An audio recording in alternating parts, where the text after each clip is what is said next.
Hello! నమస్తే అందరికీ. Summer అంటేనే మనకు ఇంట్లో మొట్టమొదట చేసేది ఏంది అంటే వడియాలు.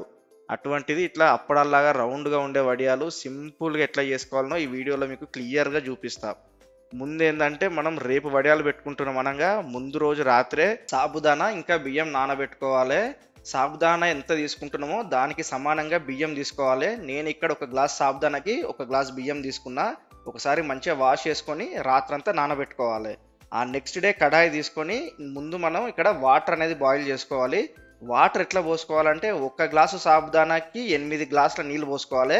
ఇక్కడ ఒక గ్లాసు సాబుదానా, ఒక గ్లాసు బియ్యం కాబట్టి మొత్తం 16 గ్లాసుల నీళ్లు పోసుకున్నా. ఇప్పుడు వాటర్ అనేది బాయిల్ అయ్యే లోపట మనం రాత్రి నానబెట్టుకున్నటువంటి సాబుదానాని పిండిలాగా గ్రైండ్ చేసుకోవాలి.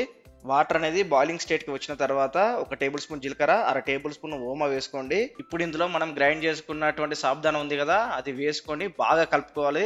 ఎందుకంటే సాబుదానా అనేది వేడి నీళ్ళలో ఏసినప్పుడు కొంచెం ఉండల్లాగా కట్టడానికి ఛాన్స్ ఉంటది కాబట్టి ఒక 5 నిమిషాలు కంటిన్యూయస్‌గా బాగా కలుపుకోండి. చూసారు కదా! సాబుదానా అనేది వాటర్‌లో మంచిగా కలిసిపోయింది. ఇప్పుడు ఇందులో టేస్ట్‌కి తగినంత ఉప్పు వేసుకోండి. ఒక అర టేబుల్ స్పూన్ కుకింగ్ సోడా వేయండి. అలాగే మనం రాత్రంతా నానబెట్టుకున్నటువంటి బియ్యం ఉంది కదా! దాన్ని పిండిలాగా మెత్తగా గ్రైండ్ చేసుకొని ఇలా వాటర్‌లో కలుపుతూ పోసేసుకోవాలన్నమాట. మనం ఏందంటే పోసేటప్పుడు కలపకుంటే అది మళ్ళీ ఉండలా కట్టే ఛాన్స్ ఉంటది కాబట్టి ఇలా కలుపుతూ పోసుకోవాలి. మనం దీన్ని లో ఫ్లేమ్‌లో పిండి అనేది కొంచెం చిక్కబడే వరకు ఇలా కలుపుతూనే ఉండాలి. చూసారు కదా! ఇక్కడ పిండి అనేది కొంచెం చిక్కబడింది.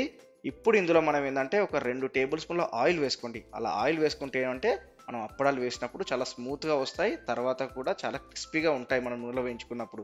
అందుకని ఒక 2 టేబుల్ స్పూన్లు మాత్రమే ఆయిల్ వేసుకొని మూతతో క్లోజ్ చేసి ఒక 5 నిమిషాలు లో ఫ్లేమ్‌లోనే కుక్ అవ్వనివ్వండి. లో ఫ్లేమ్‌లో 5 నిమిషాలు కుక్ అయిన తర్వాత చూసారు కదా! పిండి అనేది ఇలా మంచిగా చిక్కబడి చాలా బాగా ఉడికిపోతుంది. పిండి కన్సిస్టెన్సీ కూడా ఇలా వీడియోలో చూపించిన విధంగా ఉండేలాగా చూసుకోండి. మరీ ఎక్కువగా చిక్కబడనివ్వకండి. తర్వాత పిండిని ఒక 10 నిమిషాలు చల్లారనివ్వండి. ఇప్పుడు ఒక క్లాత్ తీసుకొని ఎండలో మనం వడియాలనేది పోసుకోవాలి. ఇలా వీడియోలో చూపించిన విధంగా కొంచెం కొంచెం పిండి పోసుకుంటూ అలా లైట్‌గా స్ప్రెడ్ చేయండి. మరీ ఎక్కువ పలచగాను చేయకండి. ఎందుకంటే పలచగా చేస్తే వడియాలనేది ఎండిన తర్వాత మనం తీసేటప్పుడు అవి విరిగిపోతాయి, సరిగా రావు. కాబట్టి కొంచెం లావుగానే పోసేసుకోండి.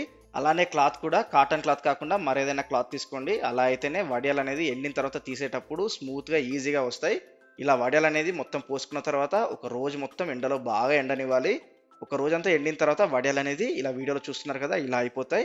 ఇప్పుడనేది మనం డైరెక్ట్‌గా వడియాలు తీస్తే మీకు రావు. కాబట్టి ఇలా క్లాత్‌ని ఒకసారి వెనకాలకి మడుచుకొని ఈ వీడియోలో చూపించినట్టు కొన్ని నీళ్ళు అలా చల్లుకోవాలి. చల్లుకున్న తర్వాత ఒక 10 నిమిషాలు అలానే వదిలేయండి. 10 నిమిషాల్లో క్లాత్ అనేది నానిపోతుంది. ఇప్పుడు మీరు వడియాలనేది తీస్తే సింపుల్‌గా వచ్చేస్తాయి. ఇలా వడియాలన్నింటిని తీసుకొని ఒక బౌల్‌లో వేసేసుకోండి. మనకి ఇప్పుడే ఈ వడియాలనేది వేయించుకోవడానికి రాదు. మనకు వడియాలనేది ఇంకొక రోజు కూడా బాగా ఎండాలి. మనకిప్పుడు వడియాలనేది కొంచెం మెత్తగా ఉంటాయి. వీటిని మరొక రోజు ఎండలో ఎండబెడితే చాలా బాగా క్రిస్పీగా అవుతాయన్నమాట. ఇది ఒక రోజు ఎండిన తర్వాత చూసారా వడియాలనేది ఎలా అయిపోయాయో? ఇలా విరిస్తే విరిగిపోతాయి సింపుల్‌గా. ఇప్పుడు మనకు వడియాలనేది నూనెలో వేయించుకొని తినడానికి రెడీ అయిపోయినాయి. ఇప్పుడు నూనె వేడి చేసుకొని నూనెలో వేస్తే చూసిలా ఎంత మంచిగా వడియాలనేది పొంగుతున్నాయో. టేస్ట్ కూడా సూపర్‌గా ఉన్నాయి. మీరు కూడా ట్రై చేయండి. సేమ్ టు సేమ్ మెజర్‌మెంటు అన్నీ నేను ఏ విధంగా చెప్పినో అట్లనే ట్రై చేయండి. సూపర్ వడియాలొస్తాయి. ఇది పప్పుచారుల సైడ్‌కి పెట్టుకొని తింటే అబ్బబ్బా! ఏమన్నా ఉంటదా? సూపర్ ఉంటది. చూసారు కదా! వడియాలనేది ఎంత సింపుల్‌గా చేసినామో. మీరు కూడా ట్రై చేయండి. ఎట్లా వచ్చిందో కామెంట్ బాక్స్‌లో కామెంట్ చేయండి. మీకు మరేదైనా రెసిపీ కావాలన్నా కూడా కామెంట్ బాక్స్‌లో కామెంట్ చేయండి. నేను తప్పకుండా వీడియో ప్రిపేర్ చేసి అప్‌లోడ్ చేస్తా. మన ఛానల్ ఇంకా మంచి రెసిపీస్ ఉన్నాయి. ఒకసారి ఛానల్‌ని విజిట్ చేయండి. అట్లనే ప్లీజ్ ఛానల్‌ని సబ్స్క్రైబ్ చేయండి.